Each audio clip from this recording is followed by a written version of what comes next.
안녕하십니까. 성경 공부 10번째 시간에 오신 여러분을 환영합니다. 오늘도 하나님의 은혜가 우리의 심령에 풍성히 부어지기를 간절히 바랍니다.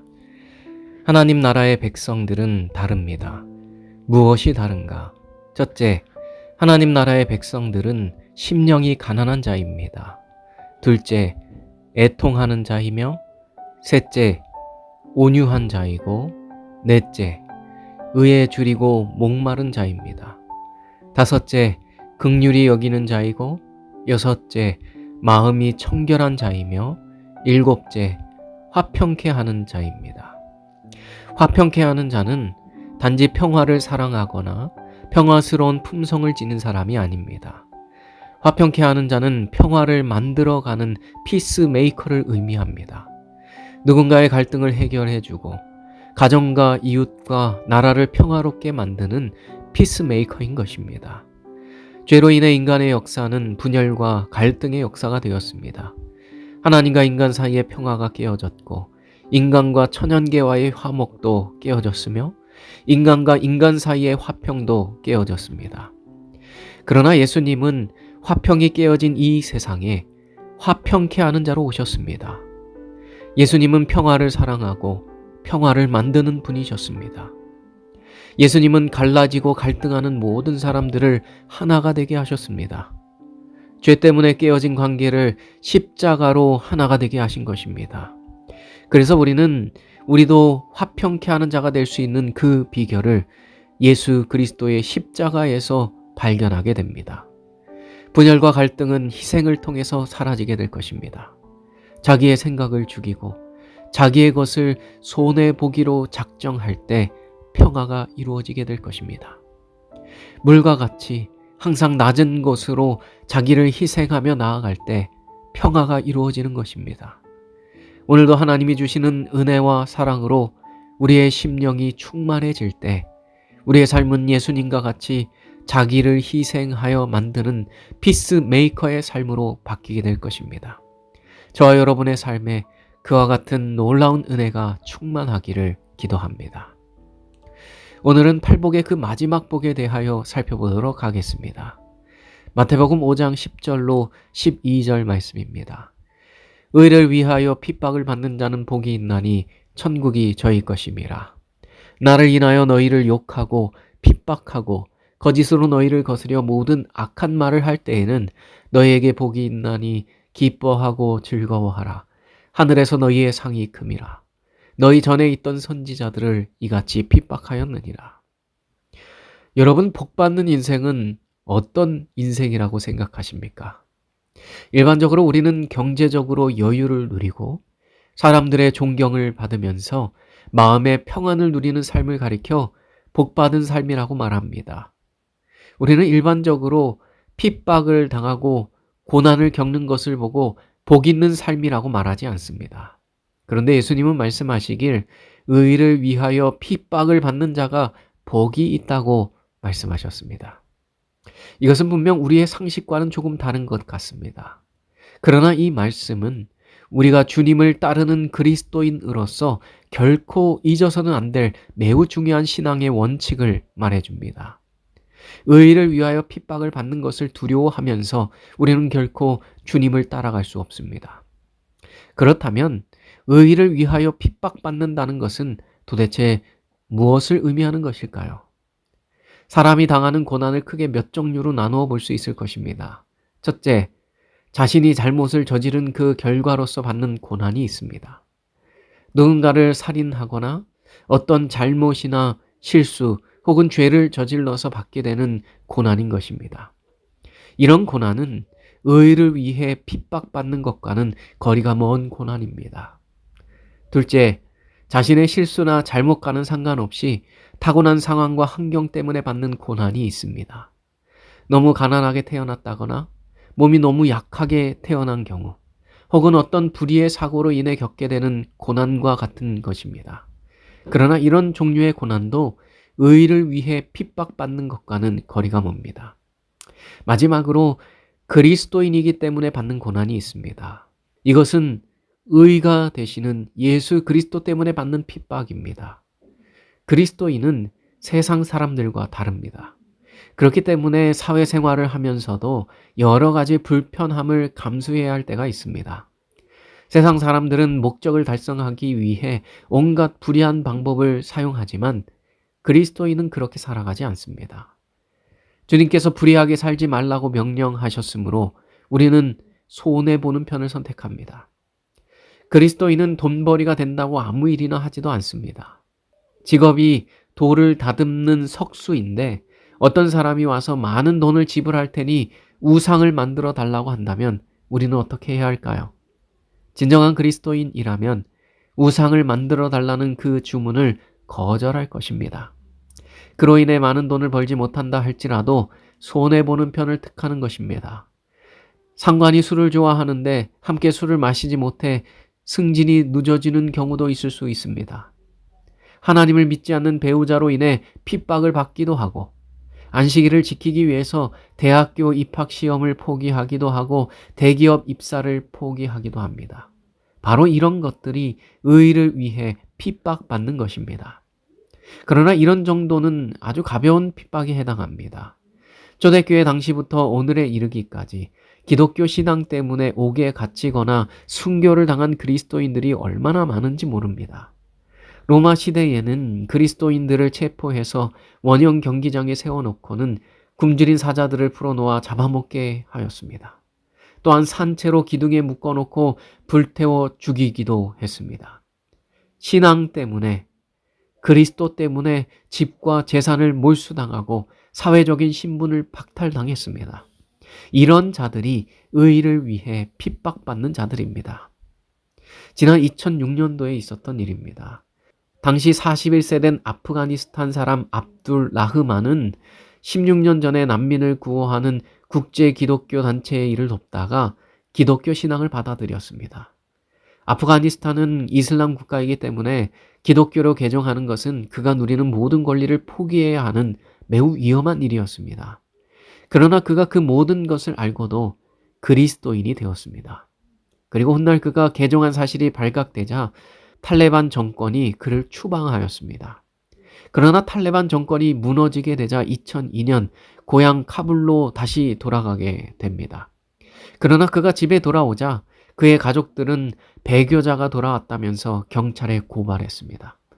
그로 인해서 압둘라흐만은 재판을 받아야 했습니다. 그리고 그는 판사 앞에서 당당하게 나는 그리스도인이라고 말했습니다. 아프가니스탄의 법에 의하면 기독교로 개종한 사람은 사형을 선고받게 되어 있었습니다. 그러나 압둘라흐만은 말하길 나는 그리스도인입니다. 나는 하나님을 믿습니다. 내 믿음을 위해서라면 죽는 것쯤은 두렵지 않습니다. 라고 했습니다. 다행히 미국을 비롯해서 서방 국가들이 아프가니스탄 정부에 압력을 가하게 해서 그는 증거 불충분으로 소송이 기각되었고 해외로 추방됩니다. 바로 이런 것이 의를 위하여 핍박을 받는 것입니다. 우리 그리스도인들은 의를 위해 핍박받는 것을 기뻐해야 합니다. 아마도 불이익을 당하고 고난을 받으면서 그것을 좋아할 사람은 아무도 없을 것입니다. 그러나 의를 위하여 받는 고난은 기쁨을 수반합니다. 대부분의 부모들은 자기 자녀를 위해서 고생을 합니다. 그러나 그 고생하는 것을 즐겁게 감당하는 것입니다. 왜냐하면 그 고생으로 인해 자신의 자녀들이 행복한 삶을 누릴 수 있을 것을 알기 때문입니다. 이처럼 우리는 어떤 가치 있는 것을 위해서라면 고난을 받으면서도 기뻐할 수 있습니다. 그런데 이 세상에서 우리가 겪는 고난 중에 가장 가치 있고 가장 위대한 고난이 있습니다. 그것은 바로 우리 주님을 위해 당하는 고난인 것입니다. 예수님께서는 말씀하시길 나를 인하여 너희를 욕하고 핍박하고 거짓으로 너희를 거스려 모든 악한 말을 할 때에는 너희에게 복이 있나니 기뻐하고 즐거워하라. 하늘에서 너희의 상이 큼이라 라고 말씀하셨습니다. 우리의 실수나 우리의 잘못으로 인해 욕을 먹고 고난을 당하는 것은 우리가 결코 기뻐해야 할 일이 아닙니다. 그러나 예수님 때문에 욕을 먹고 예수님 때문에 핍박을 당한다면 그것은 참으로 기뻐하고 즐거워해야 할 일인 것입니다. 오늘날 우리는 예수님을 전하더라도 경찰서에 잡혀가지 않을 수 있는 신앙의 자유와 포교의 자유가 있습니다. 그러나 초대교회 당시에는 예수님을 전하려면 핍박을 감수해야만 했습니다. 사도들은 예수님을 전하다가 체포되었고 욕을 먹었으며 채찍질을 당하고 협박을 받았습니다. 그러나 그들은 슬퍼하거나 원망하거나 불평하지 않았습니다. 사도행전 5장 41절 말씀입니다. 사도들은 그 이름을 위하여 능욕받는 일에 합당한 자로 여기심을 기뻐하면서 공회 앞을 떠나니라. 여러분, 사도들이 핍박을 기뻐한 이유가 무엇일까요? 일본이 우리나라의 국권을 빼앗기 위해서 을사늑약을 맺을 때 이를 도운 5사람이 있었습니다. 내부 대신 이지용, 군부 대신 이근택, 외부 대신 박재순, 학부 대신 이완용, 농상공부 대신 권중현. 이 5을 가리켜 매국노 또는 을사오적이라고 말합니다. 그들은 나라를 팔아먹은 대가로 일제로부터 높은 관직과 막대한 돈을 받았습니다. 그러나 한국인으로서 그들의 그와 같은 행동을 부러워할 사람은 아무도 없을 것입니다. 오히려 우리는 그들의 행적을 매우 수치스럽고 부끄럽게 여깁니다. 그들의 이름은 역사책에 지울 수 없는 매우 수치스러운 이름으로 기록되어 있는 것입니다. 그러나 예수로 말미암아 구원의 복된 기별을 전하다가 고난과 핍박을 받은 사도들, 의를 위하여 핍박을 받는 사도들은 어떠합니까? 그 일이 얼마나 위대하고 그들의 삶이 얼마나 영광스러운 것입니까? 바울과 실라가 빌립보에 가서 복음을 전할 때 그들은 체포되어서 많은 매를 맞고 감옥에 갇히게 되었습니다. 두 사도의 발에는 착고가 든든히 채워져 있었습니다. 매를 많이 맞아 이곳저곳이 붓고 피나고 아팠을 것입니다. 그들이 무슨 나쁜 짓을 한 것도 아니고 그저 귀신 들렸던 한 여자를 고쳐주었을 뿐인데 그로 인해 매를 맞고 옥에 갇혔으니 이 얼마나 억울한 일입니까? 그런데 그 두 사도는 그렇게 생각하지 않았습니다. 밤중쯤 되어 바울과 실라가 기도하고 하나님을 찬미하며 죄수들이 듣더라. 두 사도는 주님을 위해 핍박받는 것을 억울하게 여긴 것이 아니라 도리어 기뻐하고 즐거워하며 하나님을 찬미했습니다. 여러분, 그랬더니 무슨 일이 일어났습니까? 큰 지진이 나서 옥토가 움직이고 문이 다 열리고 죄수들을 묶은 것이 다 벗어졌습니다. 그 밤에 간수가 회개하고 그의 온 가족과 함께 예수님을 믿고 침례를 받게 됩니다. 이처럼 두 사도가 예수님 때문에 받은 핍박을 그저 당연한 것으로 여기고 당연한 것으로 여길 뿐만 아니라 기쁨으로 받아들이고 하나님을 찬양했더니 하나님께서 말할 수 없는 위로를 그들의 심령 속에 부어주셨습니다. 그러므로 예수님을 위해 받는 핍박을 두려워하지 않게 되시길 간절히 바랍니다.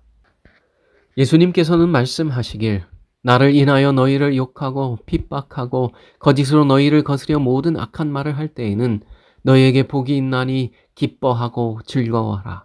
하늘에서 너희의 상이 큼이라 라고 말씀하셨습니다.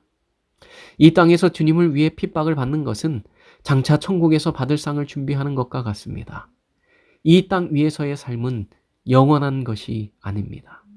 세월이 흘러감에 따라 우리의 몸과 정신은 약해져만 가고 이 세상은 끝을 보게 될 것입니다. 그러나 의를 위하여 핍박을 받는 자들에게는 영원한 하늘나라에서의 큰 상이 주어질 것입니다. 사도 바울은 일평생 복음을 전하며 수고하고 난 뒤 노년에 이르러서 이렇게 말했습니다.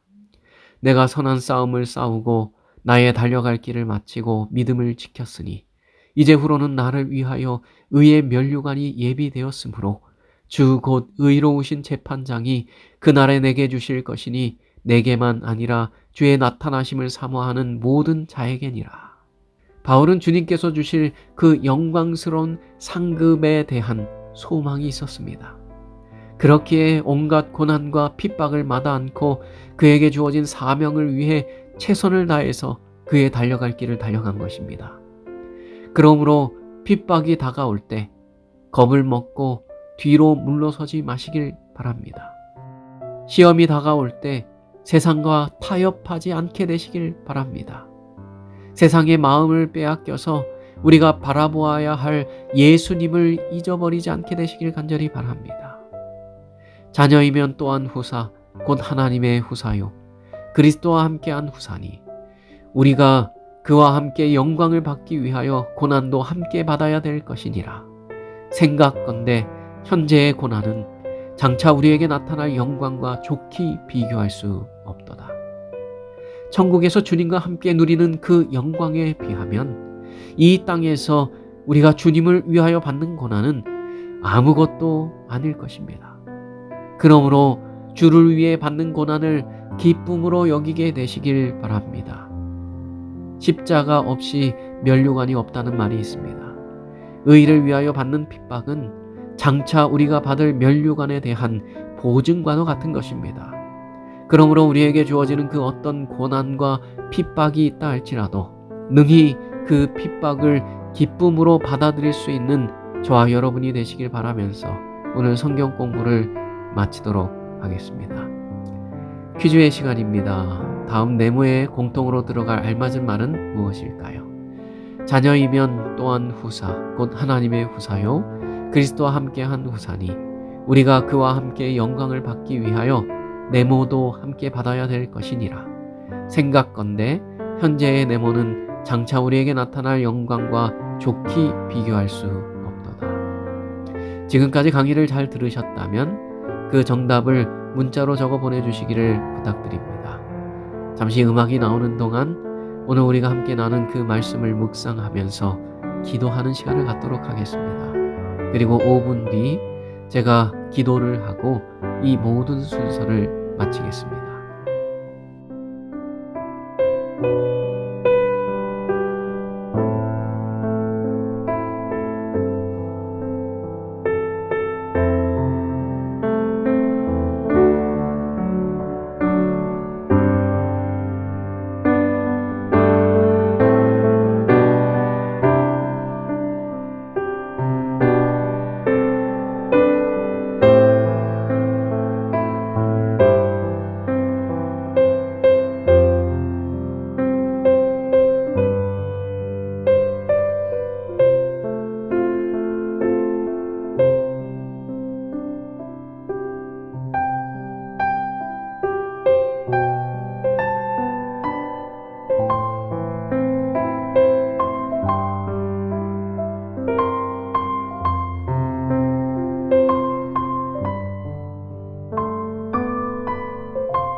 하늘에 계신 하나님 아버지, 오늘 우리는 의를 위하여 핍박받는 자의 삶에 대하여 배웠습니다.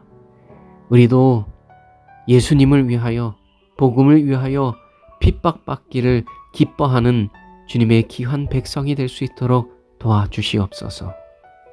주님의 그 십자가 사랑을 우리가 잊지 않을 수 있도록 도와주시옵시고, 주님의 모본을 좇아 우리도 주님의 나라를 위하여, 의를 위하여 핍박받기를 두려워하지 않는 우리의 인생이 될 수 있도록 축복하여 주시옵기를 사랑이신 예수님의 이름으로 기도합니다.